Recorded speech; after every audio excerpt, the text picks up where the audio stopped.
চাঁদা সংস্কৃতি নিয়ে সরগরম রাজ্যের রাজনীতি। দলীয় প্যাড ব্যবহার করে চাঁদা সংগ্রহ করছে কংগ্রেস। এই অভিযোগ পেয়ে কংগ্রেসকে কড়া বার্তা মন্ত্রী পীযূষ হাজরিকার।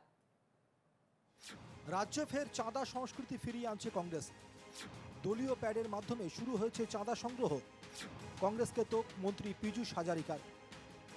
অবিলম্বে রাজ্যে চাঁদা সংস্কৃতি বন্ধ করতে কংগ্রেসকে কড়া বার্তা দিলেন মন্ত্রী পীযূষ হাজারিকা। ময়ো পাইছোঁ ৰাতিপুৱাই কোনোবা এগৰাকী বন্ধুৱে মোক কংগ্ৰেছৰ নেতাৰ নামত আৰু কংগ্ৰেছৰ পেডত চান্দা তোলাৰ এখন কাগজ মোলৈকেও পঠাইছে। আগতেতো তেনেকুৱা নাছিলে, এইটো কি সংস্কৃতি মই নাজানো, কিন্তু আমি এটা কাম কৰিছিলোঁ যে অসমত চান্দা সংস্কৃতি বন্ধ কৰিব লাগে, আৰু এই ক্ষেত্ৰত আমি সফলো হৈছিলোঁ। বহু দল সংগঠনে নিজৰ অনুষ্ঠানৰ বাবে এতিয়া চান্দা তোলা বন্ধ কৰিছিল, কিন্তু কংগ্ৰেছে নতুনকৈ কি আৰম্ভ কৰিলে নাজানো। এইটো ভাল হোৱা নাই। মই ভূপেন বৰা ডাঙৰীয়াক অনুৰোধ কৰিম এইটো যাতে বন্ধ কৰে, কাৰণ আকৌ এই চান্দা সংস্কৃতিয়ে লাহে লাহে কাজিয়ালৈকে নিব। মন্ত্রী পীযূষ হাজারিকা বলেন, কংগ্রেস এভাবে চাঁদা সংস্কৃতি ফিরিয়ে আনলে রাজ্যের আইন শৃঙ্খলা বিঘ্নিত হবে, আর কংগ্রেসকে দেখে অন্যরাও চাঁদা সংগ্রহ শুরু করবে। ক'বই খোজা নাই, মই তেখেতলোকক ক'ব খোজা নাই। মই এটাহে ক'ব খুজিছোঁ, চান্দা সংস্কৃতি ডক্টৰ হিমন্ত বিশ্ব শৰ্মা ডাঙৰীয়াই বন্ধ কৰিছিল, সকলোকে আহ্বান জনাইছিল, আৰু বহুতে বন্ধও কৰিলে।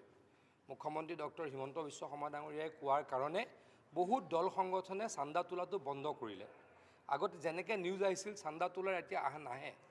আগতে মাৰপিট হৈছিলে চান্দা তোলাৰ কাৰণে, এতিয়া এইটো নহয়। এতিয়া কংগ্ৰেছে নতুনকৈ হঠাৎ এটা আকৌ আৰম্ভ কৰিছে, তাৰ পৰা কংগ্ৰেছেতো কৰিবই, বেলেগেও কৰিব পাৰে। কংগ্ৰেছ দলেতো কৰিবই, বেলেগেও কৰিব পাৰে। গতিকে দাবী ধমকি দিয়া, বন্ধ দিয়া, এটা নৈৰাজ্যৰ পৰিৱেশ কংগ্ৰেছে নকৰক, তাৰ কাৰণে মই অনুৰোধ জনাইছোঁ। কংগ্ৰেসকে তো প্ৰদেশ বিজেপি সভাপতি ভবেশ কলিতাৰও। তিনি বলেন, কংগ্ৰেস একটি মিথ্যাবাদী দল। সেৱাৰ কাৰণে নহয়, এইটো কংগ্ৰেছৰ নীতিয়ে। কংগ্ৰেছে যি মুখত কয় বাস্তৱত বেলেগ, আৰু তেওঁলোকে গমেই পায় সদায় মিছা কথা কয়। মই আজিও ক'ম, সজোৰে ক'ম, কংগ্ৰেছে সদায় মিছলীয়া, কংগ্ৰেছ দল মিছলীয়া আৰু মিছাক ধাৰণা দি জনতাৰ মাজত ভোট লৈ আহিছিলে, আৰু সেইকাৰণে জনতা কংগ্ৰেছৰ পৰা আঁতৰি গৈছে। চাওক, তিনিটাকৈ লোকসভা নিৰ্বাচন হৈ গ'ল, 14, 19, 24 মিলি এতিয়াও 100 ক্ৰছ কৰিব নোৱাৰিলে। বিষয়টি নিয়ে আপাতত মৌন রাজীব ভবন। অসম প্রদেশ কংগ্রেসের কোনো নেতা বিষয়টি নিয়ে প্রতিক্রিয়া ব্যক্ত করেননি। Bureau report, NKTV Bangla. বিজেপিকে নিশানা অসম কংগ্রেস সভাপতি ভূপেন বরা। তিনি বলেন, অসমে বিজেপি সরকার সম্পূর্ণ ব্যর্থ হয়েছে। ভিশন ডকুমেন্টে প্রকাশ করা একটি প্রতিশ্রুতি তারা পূরণ করেনি। একই সঙ্গে আগন্তুক বিধানসভা নির্বাচন নিয়েও আশাবাদী Bhupen Bora. See, the present chief minister and under the leadership of Himanta Biswa Sharma, this government is almost failed in all sectors.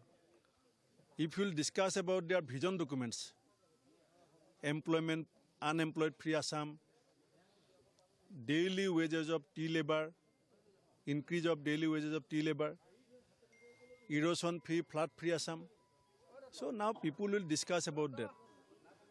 What was their promise? They promised that they will implement Assam Accord, they will implement Clause 6, they will implement the 6 communities, STs, ISDAs. So now the people of Assam will think and decide what will be their next course of action.